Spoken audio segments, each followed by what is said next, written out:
প্রতিনিয়ত বাংলাদেশ সম্পর্কে খারাপ খবর শুনতে শুনতে কানটা একেবারে পচে গেছে এবং এখন অনেকটা অবিশ্বাস্যই মনে হয় যে বাংলাদেশের জন্য কোনো ভালো খবর থাকতে পারে। যাই হোক, আমার সৌভাগ্য একটু দেরিতে হলেও একটা ভালো খবর এই যে এখানে পাওয়া গেছে, যেটা এই যে এখানে দেখা যাচ্ছে খবরে, যেটা চলে আসছে। মেইন মিডিয়াতে আসে নাই, মেইন মিডিয়াতে কেন এই ভালো খবরটা দিল না বুঝলাম না। বাট সিফা সাফার যে সমস্ত খবর প্রচারের চ্যানেল আছে না, তারাই কিন্তু এটা প্রচার করছে। তো খবরটা কি, ভারতে জঙ্গি হামলার জন্য বাংলাদেশকে ব্যবহারের পরিকল্পনা হাফিজ সইদের লস্কর ই তৈবা প্রধানের ঘনিষ্ঠ সহযোগী পৌঁছল ইউনুসের দেশ বাংলাদেশে। এর সাইতে ভালো খবর কি আর হয়? এই যে 5 আগস্ট 2024 সালের পর থেকে বাংলাদেশের যারা নাকি সরকারে আছে, প্রাক্তন আর্মি অফিসার যারা, এবং একই সঙ্গে বৈষম্য বিরোধী যে সমস্ত ছেলে পেলে আছে, তারা প্রতিনিয়ত তো ভারতের বিরুদ্ধে হুঙ্কার দিয়ে আসছে, তাই না? কিন্তু হুঙ্কার দিলে হবে কি? ভারতকে প্রকৃত অর্থে ব্যতিব্যস্ত করার মতো সেই ধরনের শক্তি, সাহস, সাংগঠনিক কর্মকাণ্ড, দক্ষতা, নেটওয়ার্ক এটা কি বাংলাদেশের আছে? না, নাই, একেবারেই নেই। এটা কিন্তু সত্য কথা। আছে কাদের? আছে কিন্তু এই যে পাকিস্তানের অধিকৃত কাশ্মীরে, পিওকে, পাক অকুপাইড কাশ্মীর। আর পাকিস্তানের ন্যারেটিভ অনুযায়ী সেটা হলো কি, আজাদ কাশ্মীর, রাইট? তো ওইখানে দুইটা অত্যন্ত শক্তিশালী জঙ্গি গোষ্ঠী দল, তাহলে জঙ্গি গোষ্ঠী কেন বলি, মুখ ফসকে চলে আসে, মানে খাঁটি ইসলামী দল, লস্কর ই তৈবা এবং জৈশ ই মোহাম্মদ, সবাই তো এখন নাম জানে। এইটা আবার যে আমেরিকার তালিকা আবার এগুলার এগেনস্টে হুলিয়া জারি আছে। কিন্তু হুলিয়া জারি থাকলে হবে কি, এই দুইটা এই খাঁটি ইসলামী দল, এরা এমন ধরনের নেটওয়ার্ক গড়ে তুলছে যাদের উস্তাড়নায় এই যে ভারত প্রতিক্ষণে আতঙ্কে থাকে, না জানি কখন কোথায় কোন ঘটনা ঘটাবে। এই যে কিছুকাল আগে পাহেলগামে 26 জন এই যে হিন্দুদেরকে হত্যা করলো না, এবং গতকাল এই যে ভারতে দিল্লিতে গাড়ি বোমার বিস্ফোরণ ঘটলো, তাই না? এখনো পর্যন্ত ভারত সরকার এইভাবে বলে নাই মানে সুনির্দিষ্টভাবে যে এইটার সাথে কোনো ওই ধরনের কোনো খাঁটি ইসলামপন্থী দলের কার্যক্রমের কোনো সম্পর্ক আছে। তবে ওখানে ওই যে একজন ডাক্তার কি জানি, একজন নাম ভুলে গেলাম, একজন ডাক্তার আছে যাকে গ্রেপ্তার করেছে, যার বাড়িতে হাই এক্সপ্লোসিভ RDX এবং AK-47 রাইফেল পাওয়া গেছে। সেই ডাক্তারের সাথে জৈশ ই মোহাম্মদের নেটওয়ার্কের একটা সক্রিয় সংযোগ ছিল, এবং ভারতের বেশ কিছু লোকজন, এবং যার মধ্যে একজন মহিলা ডাক্তারও আছে, এই জৈশ ই মোহাম্মদের নেটওয়ার্কের সাথে জড়িত ছিল। কিন্তু বাংলাদেশে মানে জড়িত ছিল, অর্থাৎ আমি যেটা বোঝাতে চাচ্ছি যে এই জৈশ ই মোহাম্মদ অথবা লস্কর ই তৈবা এদের কর্মকাণ্ডের ফলে ভারতের সরকার তো ব্যাপকভাবে সবসময় আতঙ্কে থাকে, এবং এদেরকে দমন করার জন্যই কিন্তু ভারত প্রতি বছর শত না হাজার কোটি টাকা কিন্তু খরচ করে। ওই যে কাশ্মীর সীমান্তে তারা যতটুকু জানি কত 4 থেকে 5 লক্ষ সৈন্য মনে হয় মোতায়েন আছে, এবং এছাড়া আরও অন্যান্য অনেক কিছু মোতায়েন আছে। তো এগুলো তো আসলে অনেক ব্যয়বহুল একটা ব্যাপার, সামরিক এই যে খরচ, আধুনিক যুগ অত্যন্ত ব্যয়বহুল না? কিন্তু বাংলাদেশে এই ধরনের তেমন কোনো সংগঠন এখনো ওই রকমভাবে প্রভাব বিস্তার করতে পারে নাই। বাংলাদেশে যে JMB আছে, তারপর আনসারুল্লাহ বাংলা টিম ইত্যাদি আরও কিছু এরকম ছোটোখাটো আছে, এগুলো এখনো ভারতের জন্য তেমন কোনো হুমকি তৈরি করতে পারে নাই। বাট বাংলাদেশের মানুষের যে জোশ, বিশেষ করে যে সেনাবাহিনীর প্রাক্তন সদস্য এবং ইসলামপন্থী দলগুলোর যে জোশ, এবং বর্তমান সরকারের লোকজনের যে ভারত বিরোধী যে জোশ, যুদ্ধ তারা করবেই অ্যাট এনি কস্ট, কিন্তু সেই ধরনের নেটওয়ার্ক, সেই ধরনের অর্গানাইজেশন তো এখনো নাই। তাহলে কি করতে হবে? এখন বাংলাদেশের সাথে পাকিস্তানের যে ধরনের একেবারে গলায় সম্পর্ক, তাই না? তো গত একদিন আগে তো আমরা দেখলাম যে পাকিস্তানের নৌবাহিনীর একটা জাহাজ NS সৈফ চলে আসছে, এবং দেখলাম যে বাংলাদেশের সেনাবাহিনী প্রধান ওয়াকারুজ্জামানের সাথে কতই রঙ্গ তামাশা খাতির। তারপরে এই পাকিস্তান থেকে প্রতিনিয়ত সেনাবাহিনীর বিভিন্ন উচ্চ পদাধিকারী লোকজন বাংলাদেশে আসছে। তো এই সমস্ত ঘোরাঘাড়ি একই আনে নাকি? এই সমস্ত ঘোরাঘাড়ির তো একটা উদ্দেশ্য আছে। উদ্দেশ্য কি? পাকিস্তান খুব সক্রিয়ভাবে চিন্তা ভাবনা করছে যে বাংলাদেশকে ব্যবহার করে ভারতের মধ্যে ওই স্টাইল, ওই যে কাশ্মীর স্টাইল, অথবা যে দিল্লিতে যে গাড়ি বোমা স্টাইল, এই ধরনের কিছু কর্মকাণ্ড, আক্রমণ, এগুলো ওই যে অ্যাটলিস্ট ওই যে 7 সিস্টার্স এবং এদিকে পশ্চিমবঙ্গ, এখানে যদি করা যায় তাহলে তো কেল্লা হতে। কিন্তু বাংলাদেশের তো এই ধরনের কোনো অভিজ্ঞতা নাই। তাহলে এই যে পাকিস্তান তাহলে এই ক্ষেত্রে সহযোগিতা করতে পারে, এবং তারই ফলাফল হচ্ছে এই যে লস্কর ই তৈবার second in command already in Bangladesh, এবং নিশ্চয়ই এতদিনে সে মোটামুটি একটা ভালো নেটওয়ার্ক গড়ে তুলছে, প্রশিক্ষণ দিচ্ছে কিভাবে এক্সপ্লোসিভ বানাতে হয়, ফুটাতে হয়, গুলি বন্দুক মারতে হয়, এগুলো শিখাচ্ছে, তাই না?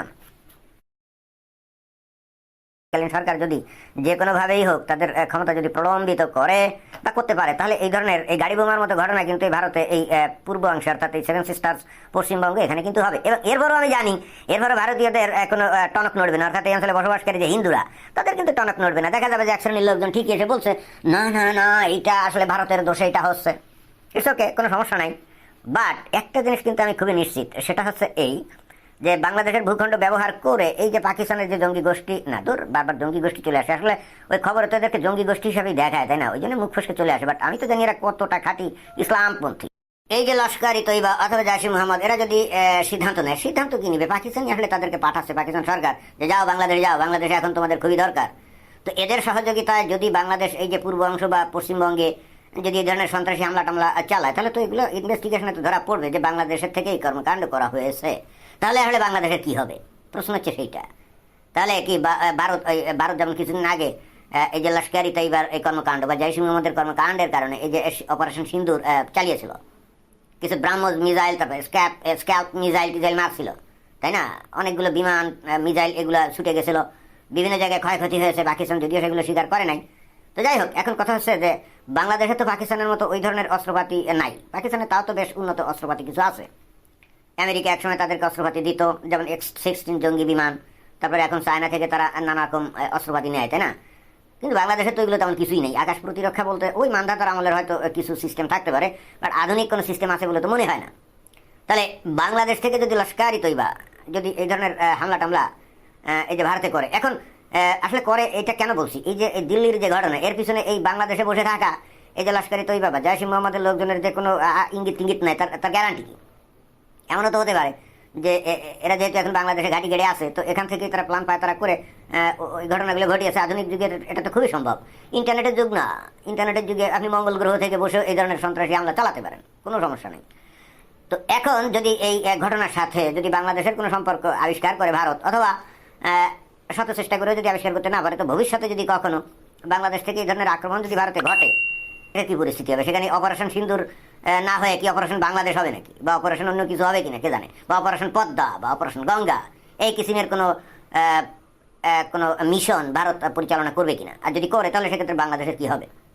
একটা ইন্টারেস্টিং ব্যাপার দেখলাম যে বাংলাদেশের যে সেনাবাহিনীর প্রাক্তন কর্মকর্তারা না, তারাও কিন্তু দেখলাম যে ভয়ঙ্কর রকমভাবে ভারত বিদ্বেষী। আমার মাথায় ঢোকেই নাই যে এরা কীভাবে ভয়ঙ্কর ভারত বিদ্বেষী হয়। আওয়ামী লীগের আমলে নিয়োগপ্রাপ্ত এই সমস্ত সেনা কর্মকর্তারা এত ভয়ঙ্কর রকমভাবে স্বাধীনতা বিরোধী, ভারত বিরোধী হয় কী করে?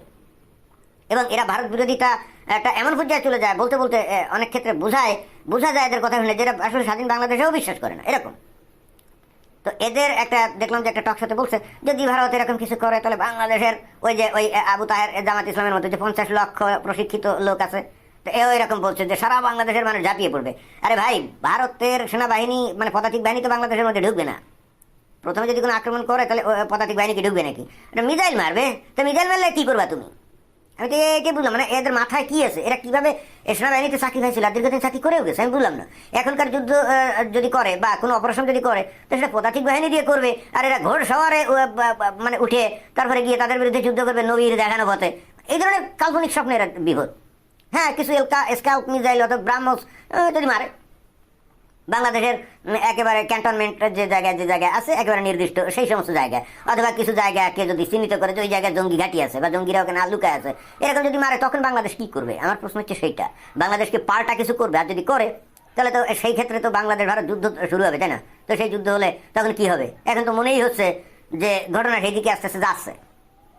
ভারত এখন প্রকৃত সত্য আমরা জানি না যে বাংলাদেশে থাকা পাকিস্তানি লস্কর ই তৈবা বা জয়শ মোহাম্মদের লোকজন যারা আসছে তাদের ইন্ধনে এই যে দিল্লিতে এই গাড়ি বোমা বিস্ফোরিত হলো কিনা। এখন ভারত তো অবশ্যই চেষ্টা চালাবে যে হ্যাঁ এই বাংলাদেশের লোক এদের থেকে হয়েছে, তাই না?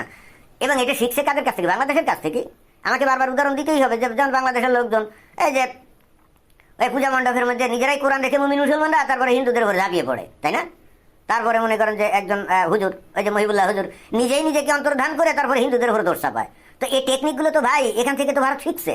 নিজেরাই হয়তো ধরা যাক, আমি ধরে নিলাম যে নিজেরাই হয়তো এই গাড়ি বোমার বিস্ফোরণ ঘটিয়েছে, ধরলাম যে সামনে ইলেকশন আছে, তার ক্ষমতা যাবে, ওকে ফাইন। কিন্তু এইটার সাথে এখন বাংলাদেশ জড়িত আছে, আবিষ্কার তো করে বসতেই পারে রে ভাই। আবিষ্কার করে বসলে কি করবে বাংলাদেশ? এবং তারপরে কিছু ধামাধাম মারলো, বাংলাদেশ কি করবে? বাংলাদেশ কি আশা করে তখন পাকিস্তান সেনাবাহিনী নিয়ে এই ভারতের উপর ঝাঁপিয়ে পড়বে? বাংলাদেশ কি এটা আশা করে? চায়না ঝাঁপিয়ে পড়বে, আমেরিকা ঝাঁপিয়ে পড়বে? বাংলাদেশের কিছু লোকজন মনে হয় মনে মনে স্বপ্ন দেখে, মনে হয় ওইটাই ঘটবে, কিন্তু আসলে ওইগুলোর যে কোনো কিছুই ঘটবে না, এটা তারা কোশ্চিনকালেও বাস্তবতায় বোঝে না। এরা এই যে রাশিয়া এই ইউক্রেনের যুদ্ধ অথবা ইসরায়েল এই যে গাজার যুদ্ধ, এগুলো দেখেও বোঝে না যে এখানে কেউ বাংলাদেশকে রক্ষার জন্য এগিয়ে আসবে না।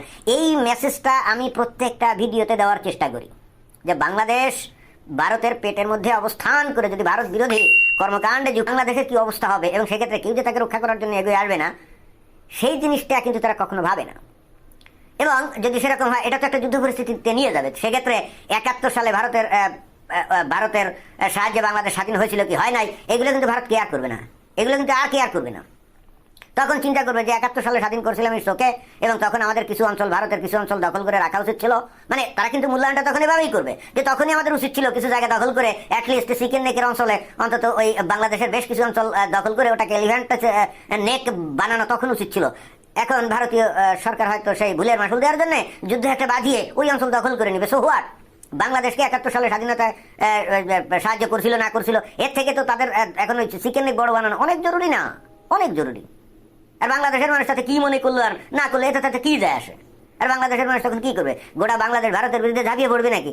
ভারত তো সেটাই চাচ্ছে, যদি সেটা ঝাঁপিয়ে পড়ে তাহলে তো ভারতের সুবিধা, এটা বোঝে না।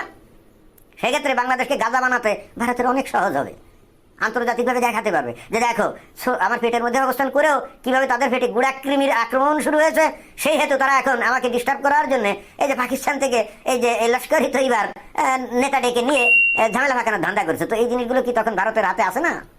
अगर तुम भी अपनी रील्स वायरल करना चाहते हो और मेरे বলবে এই যে এত পাকিস্তানি সেনাবাহিনীর লোকজন বা পাকিস্তানের যে নৌবাহিনীর জাহাজ টাজ এই যে বাংলাদেশের বন্দরে ভেড়া, মানে এগুলো কি কিসের লক্ষণ? এগুলো তো মানে পায়ে পাড়া দিয়ে গেঞ্জাম বাঁধানোর লক্ষণ না। প্রশ্ন হচ্ছে যে ঠিক আছে পায়ে পাড়া দিয়ে গেঞ্জাম বাঁধাও ইস ওকে, বাট এর কনসিকুয়েন্স, এর প্রতিক্রিয়া, এর জের সহ্য করার ক্ষমতা বাংলাদেশের আছে। বরং বাংলাদেশের উচিত ভিক্ষা চাইনে তোর কুত্তা সামলা, এরকম, তাই না? বরং ভারতরে ঠিক আছে আমি অপছন্দ করি, ঘৃণা করলাম, তার বিরোধিতা করলাম, এর সঙ্গে কোনো সমস্যা নাই, কিন্তু এইখানে যদি এমন কিছু করা হয় যে ভারত তখন ওই কুত্তা লেলায় দিল, বাংলাদেশ তো সেই কাজটাই করেছে সচেতন ভাবে, তাই না? এই অন্তর্বর্তীকালীন সরকার এখন সেই কাজটা করে যাচ্ছে না। এর এবং এই যে রাজনৈতিক দলগুলো কত দেউলিয়া। জামাত ইসলামও চাচ্ছে যে ভারতের সাথে একটা যুদ্ধ হোক। কেন চায় সেটা তো আগে ভিডিওতে বলেছি। তারা চায় যে বাংলাদেশ এখনো ভারতের উপনিবেশে আছে, তাদের এগেন্সে যুদ্ধ করে তারা প্রকৃত মুক্তিযোদ্ধা সাজবে, এই জন্য তারা এটা চায়। বাট বিএনপি নামক রাজনৈতিক দলটা কি কি তারাও কি সেটা চায় নাকি? ইসোকে যদি চায় সেটাই ঘটতে যাচ্ছে তাহলে মনে হয় সামনে।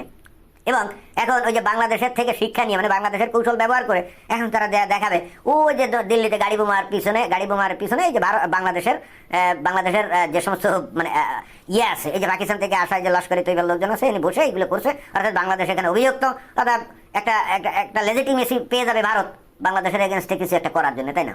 সেই ক্ষেত্রে মনে করার কোনো কারণ নাই। ওই 71 সালের কথা স্মরণ করে ভারত মানে চুপ করে বসে থাকবে না। সেক্ষেত্রে তারা নগদ লাভ দেখবে। কি লাভ?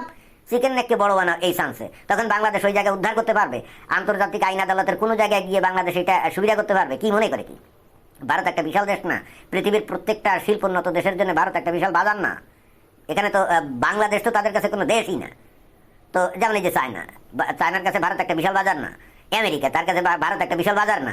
তো তারা বাংলাদেশের স্বার্থের জন্য কি ভারতের সাথে সম্পর্ক নষ্ট করবে নাকি? না, তা করবে না। এই জিনিসটাই কিন্তু বাংলাদেশের মানুষ বুঝে না। তো যাই হোক, এটাই ছিল বক্তব্য। ধন্যবাদ। সাবস্ক্রাইব করুন মহাকাল বিটু।